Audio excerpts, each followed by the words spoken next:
मैं NMIMS school of performing arts के जो अधिष्ठाता हैं, डीन हैं, डॉक्टर विकास जी, उनका बहुत बहुत आभारी हूँ कि उन्होंने मुझे एक अवसर दिया। आप सब लोगों के सामने कुछ इंटरेक्शन होगा, कुछ बातें होंगी।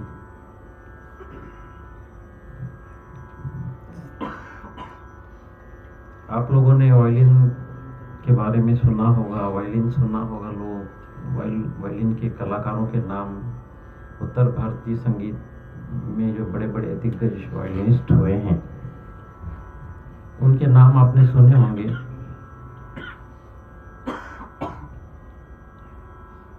पंडित गजानन राव जोशी जी, पंडित MS गोपाल कृष्णन जी, और मेरे गुरुजी पंडित केशवराव सुरंगे ग्वालियर के जो थे।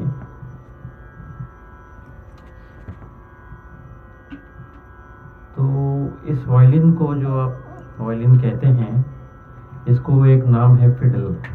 फिडल के नाम से भी इसको जाना जाता है। एक पुराना नाम है लीरा। तो ये वायलिन जो आज आप देख रहे हैं, इसका जो आकार प्रकार है, ये तो इसका जो बनावट है,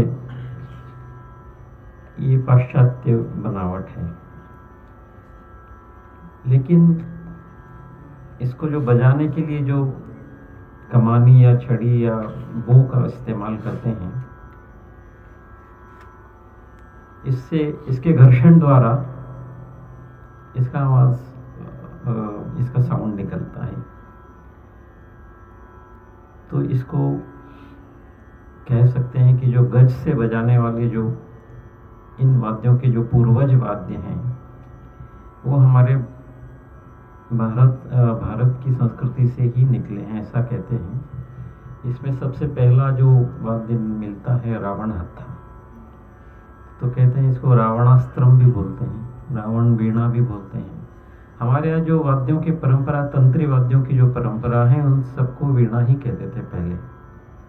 बाद में उनके जो वाद्य वर्गीकरण हुए, आप सब लोग उसको पढ़ते होंगे, तत, अवनत, सुशिर और घन।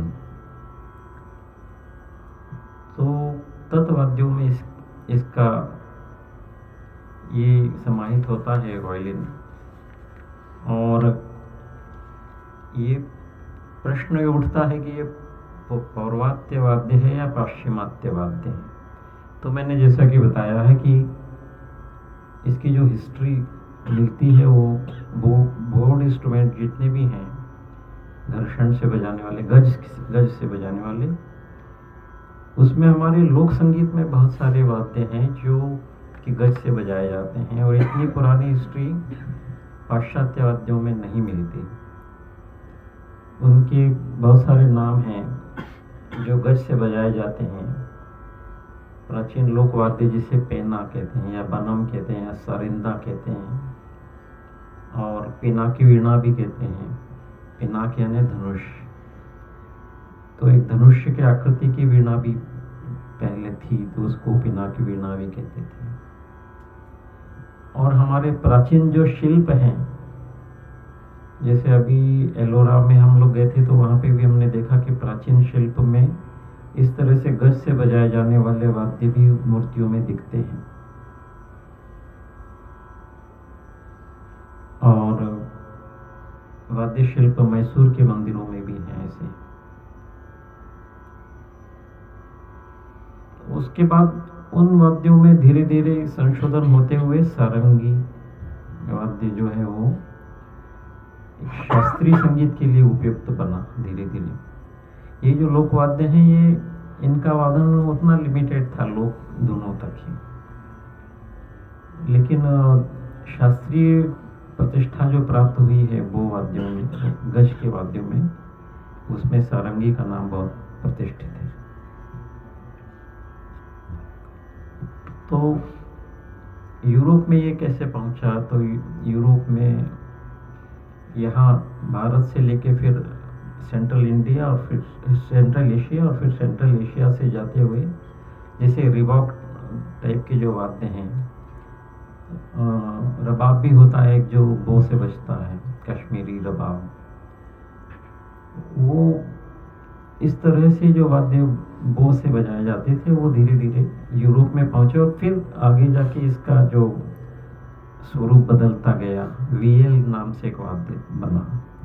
फिर वीएल से बाद में जाके काफ़ी सालों के बाद में, काफ़ी यानी 100, 150, 200 साल के बाद में वायलिन का आविष्कार हुआ। तो वायलिन की हिस्ट्री पढ़ते हैं तो लगभग 1500-1600 शती से 15वीं शती से इसका हमको उल्लेख मिलते हैं। और इसमें जो कारीगर हैं विदेशी वाद्यों के, उसमें इटली के कारीगर, इटली और जर्मन, इटली के कारीगरों का बहुत ज़्यादा इसमें योगदान रहा है कि इस तरह के वाद्यों को इस ढंग से उन्होंने बनाया। और अब ये इतना परिपूर्ण कहते हैं, इसमें बहुत ज़्यादा गुंजाइश नहीं है सुधार करने की। फिर भी कुछ लोग हमारे यहाँ के अपना दिमाग लगा के कुछ कुछ उसमें जैसे तार बढ़ा देते हैं, तार कम थे, 4 ही तार थे तो 4 की जगह 5-6 कर भी कर लेते हैं, और कुछ तरफ के तारों का भी उपयोग कर लेते हैं, जिससे कि उसकी गूंज रिजोनेंस में थोड़ी सी बढ़ोतरी होती है। लेकिन ये सारा अनुसंधान जो है वो इंडिया में नहीं हुआ, इसलिए इसको हम पाश्चात्य वाद्य, और पाश्चात्य वाद्यों का ये इसको यानी क्वीन ऑफ द इंस्ट्रूमेंट्स कहते हैं। बहुत मुख्य है वो वायलिन। और वायलिन के आपने देखे होंगे, यहाँ प्रोग्राम भी सुनते होंगे, तो इसके 4, इनका जो कुल है इसमें 4 वाद्य हैं, वायलिन, वायोला, सेलो और फिर डबल बेस, है ना। तो इसमें सबसे प्रमुख नाम जो आता है वायलिन वाद्य बनाने वालों का, उनमें लगभग 16वीं शताब्दी में निकोलस अमाती एक नाम आता है, निकोलस अमाती। और फिर उनका एक शिष्य था जिसको एंटोनी स्ट्रेडिवेरियस कहते हैं, उनका नाम था। तो एंटोनी स्ट्रेडिवेरियस जो था वो, उसने जो वाद्यों का एक प्रमाणबद्ध जो साँचा बनाया है, उसी की नकल बाद में काफ़ी, तो कॉपी ऑफ एंटोनियो स्ट्रेडिवेरियस ऐसा कॉपी करके ही आजकल मिलते हैं, क्योंकि उन्होंने जो वाद्य बनाए थे वो वाद्य तो मिलना मुश्किल है, और जिसके पास है तो उसकी कीमत बहुत ज़्यादा है, कई हज़ार पाउंड में उसकी कीमत होती है। हम लोग तो इन्हें उसको देख भी नहीं पाए हैं, लेकिन ऐसे ऐसे वाद्य अभी भी वहाँ के म्यूजियम्स में रखे हुए हैं। निकोलस अमाती, स्ट्रेडिवेरियस, इन दोनों का नाम मैंने बताया आपको।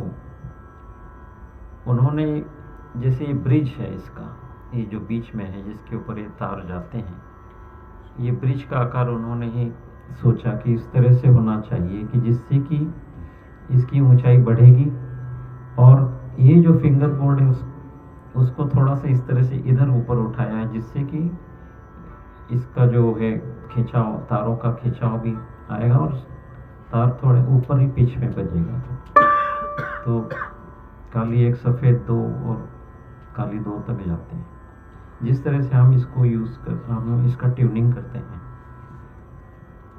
अब इंडिया में इसका फिर से वापस प्रवेश हुआ, तो उसका भी एक इतिहास है कि त्रावणकोर के और तंजावर के राजा जो थे, उन्होंने जब अंग्रेज लोग जब हमारे इंडिया में आए, तो दक्षिण में जो है सबसे पहले 1858 में, तो स्वाति तिरुनाल का नाम आपने सुना होगा, वहाँ के राजा थे, और त्रावणकोर, तो वहाँ के जो राज्य प्रमुख थे उन्होंने वालुस्वामी दीक्षितार, जो मुत्तुस्वामी दीक्षितार के भाई थे, उनको पहले कहा कि आप इसको बजाइए, ये वाद्य पाश्चात्य कलाकारों द्वारा यहाँ पे लाए गए उस समय। व्यापारियों के साथ में और भी सब चीज़ें आती थी, कलाकार भी आते थे बाद में। तो ये वाद्य फिर उन्होंने सबसे पहली बार बजाया। तो उस समय उन्होंने पाश्चात्य ट्यूनिंग जो थी म सा प रे, उसी को ही उन्होंने अपनाया था। लेकिन बाद में इन कलाकारों ने, साउथ के कलाकारों ने उसको अपने संगीत में जब प्रविष्ट किया तो उन्होंने प सा की ट्यूनिंग बना दी। और फिर आज कर्नाटक संगीत में इसका बहुत प्रतिष्ठित महत्व, बहुत ज़्यादा महत्व है, प्रतिष्ठा है इसकी। और हर गायन के साथ में अथवा और भी वाद्यों के साथ में इसकी संगति और उसके साथ साथ सोलो भी काफ़ी महत्वपूर्ण है। तो मैंने जैसे बताया, त्रावणकोर के जो राजा थे स्वाति तिरुमाल, वो उनकी काफ़ी रचनाएं हैं जो हिंदुस्तानी संगीत में भी आजकल प्रयोग हो रहा है उनका। ऐसी उन्होंने कई रागों में भी रचनाएं बनाई थी। तो और जो कलाकार थे उनके नाम थे वेंकट स्वामी नायडू, कुंभकोणम, के चौड़ैया ने तो इसमें 7 तार लगाए थे, यानी एक एक स्वर के 2-2 तार थे, सा के 2, प के 2, इस तरह से। लेकिन वो एक उन्होंने प्रयोग किया था, लेकिन उसमें होता है कि डिस्टर्ब होता है, स्वर जो है वो क्लियर नहीं सुनाई देते, और जिसको मराठी में गोंगाट बोलते हैं, वो भी हो सकता है। तो धीरे धीरे फिर वो 4 तारों पे ही। तो कर्नाटक का जो ट्यूनिंग सिस्टम है वो प सा। उसके बाद उत्तर भारत में तो इधर कोई वायलिन सिखाने वाले कोई गुरु तो थे नहीं, तो जिन लोगों ने इसे अपनाया वो खुद गायक कलाकार थे, पंडित गजानन राव जोशी। इसके पहले विष्णु दिगंबर पलुस्कर जी ने, जब वो मद्रास गए थे दक्षिण भारत के, तो दक्षिण भारत के वहाँ कार्यक्रम उनके होते थे, तब उनसे परिचय हुआ परूर सुंदरम अय्यर जी, जो MS गोपाल कृष्णन के पिताजी थे। तो वो वायलिनिस्ट बहुत अच्छे थे। तो वो पंडित जी के साथ संगत करते करते वो हिंदुस्तानी संगीत सीखने लगे थे। तो पंडित जी ने उनको कहा कि आप बम्बई में आइए और हमारे यहाँ के स्टूडेंट्स को वायलिन सिखाइए। तो सबसे पहला जो वायलिन का जो सिखाना शुरू हुआ वो बम्बई में वो आए, और उन्होंने धुंडीराज पलुस्कर, रघुनाथ राव पटवर्धन और शंकर राव पाठक, ये 3 नाम हमको मिलते हैं कि जिन लोगों ने उनसे शिष्यत्व ग्रहण किया और सीखा। और उसके बाद फिर गजानन राव जोशी जो खुद एक गायक थे, तो औंध संस्थान में वो वहाँ के जो राजा थे, पंत प्रतिनिधि जिसको बोलते हैं, उनको ये वायलिन बड़ा पसंद आता था। तो वो कहते थे कि आप इसको बजाइए। तो कथा कीर्तनों में वो इसका संगत करते थे। तो वो अपने मन से उन्होंने उसको डेवलप किया और धीरे धीरे अपनी गायकी का अनुसरण करते हुए उन्होंने अपनी एक शैली बनाई। इसी तरह से ग्वालियर में मेरे गुरुजी पंडित केशवराव सुरंगे, पंडित गजानन बुआ जी का जन्म जो सन है वो है 1910 और मेरे गुरुजी का है 1917। तो मेरे गुरुजी पंडित कृष्णराव शंकर पंडित जी के शिष्य थे और अच्छा गायन सीखा था उन्होंने। लेकिन उनको जब वो 2 वर्ष के थे तो उनकी दृष्टि चली गई थी टाइफाइड के कारण। उस ज़माने में क्या ज़्यादा इलाज भी नहीं थे। तो गाना सीखना शुरू किया। उसके बाद उनको दमा का लंग्स का इन्फेक्शन हुआ तो गाना भी छूटने लगा। तो फिर उन्होंने वायलिन अपनाया और उनके गुरु बंधु थे पंडित पुरुषोत्तम राव सप्तर्षि, जो आकाशवाणी के ग्रेट कलाकार बाद में दिल्ली आकाशवाणी में थे। उन्होंने उनको थोड़ा सारेगमा वगैरह किस तरह से पकड़ना है, बो पकड़ना है, उंगलियों को कैसे रखना है, और गायन तो उनके अंदर था ही। तो उन्होंने फिर अपनी गायन शैली को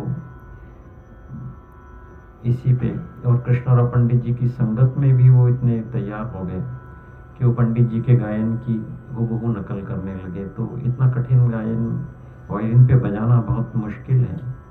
आप समझ सकते हैं कि गायन को गायन के द्वारा ही सीखना कठिन है, तो फिर गायन को वायलिन में उतारना और भी कठिन है।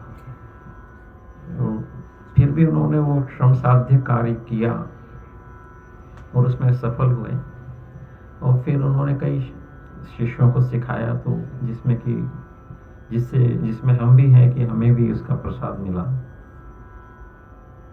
और इसी तरह से बंगाल में भी 1857 के समय में, बंगाल में भी जो अंग्रेजों का शासन था, तो वहाँ पे भी वायलिन का प्रवेश हुआ, लेकिन बंगाल में वेस्टर्नाइज कल्चर ज़्यादा था और उस म्यूज़िक को ही वो अपनाने लगे अपने वायलिन पे। लेकिन महाराष्ट्र और मध्य प्रदेश यहाँ पे, और फिर बाद में दिल्ली और जगह भी वायलिनिस्ट हुए हैं, लेकिन वायलिनिस्ट फिर भी कम हैं। तो क्योंकि ये भी कठिन श्रम साध्य कला है, इसको सीखना बड़ा, यानी रेगुलर रह के और उसके पीछे पड़े रहने से ही वो साध्य होती है, इसलिए भी लोग छोड़ देते हैं उसको आधे अधूरा। तो जिन लोगों ने किया है उनका नाम भी बहुत बड़ा है। आज MS गोपाल कृष्णन जी का, L सुब्रमण्यम जी का नाम बहुत बड़ा है, श्रीमती राजन मैडम, उनका भी बहुत बड़ा नाम है, जिन्होंने पंडित ओंकारनाथ ठाकुर जी के पास पूरा गायन सीखा और उसके बाद वायलिन की एक अपनी स्टाइल बनाई। तो उनकी स्टाइल जो है वो साउथ और नॉर्थ दोनों का समन्वय है। तो और कुछ पूछना चाहते हैं तो बताइए, इतने तो फिर थोड़ा सा शुरू भी कर सकते हैं। आधे पौन घंटा अभी है अपने पास। सर आज्ञा है। आपको वायलिन के लिए सबसे पहले इंस्पायर किसने? हाँ, वो तो हमने अपने गुरुजी का वायलिन जब पहली बार सुना, हम छोटे थे क्लास 8th में, तो हमको उसका बहुत हमको हमारे पर प्रभाव पड़ा। फिर ऐसा संयोग भी बना कि हमें उनसे सीखने का सौभाग्य मिला, तो उस समय से फिर हमने शुरू किया इसको। Thank you. अलाउद्दीन खां साहब का भी, हाँ, अलाउद्दीन खां साहब का भी बहुत बड़ा नाम है। वो वेस्टर्न स्टाइल से ही सीखे थे मसापरे की ट्यूनिंग में। और मिस्टर लोबो थे, मिस्टर लोबो से उन्होंने वायलिन सीखा, और फिर उन्होंने वो उल्टे हाथ से बजाते थे वायलिन भी, सरोद भी उल्टे हाथ से बजाते थे, वायलिन भी उल्टे हाथ से बजाते, और खड़े होके ही बजाते थे वो, या कुर्सी पे बैठ के, यानी वेस्टर्न स्टाइल से। लेकिन उनके बहुत सारे शिष्य हुए, और पंडित बीजी जोग साहब जो थे, उन्होंने भी उनसे काफ़ी सीखा, और भी हुए। तो बीजी जोग साहब की जो शिष्या थी शिशिर कर्णधर चौधरी, तो कलकत्ता में उन लोगों ने बहुत बड़ा योगदान उनका है वायलिन के क्षेत्र में।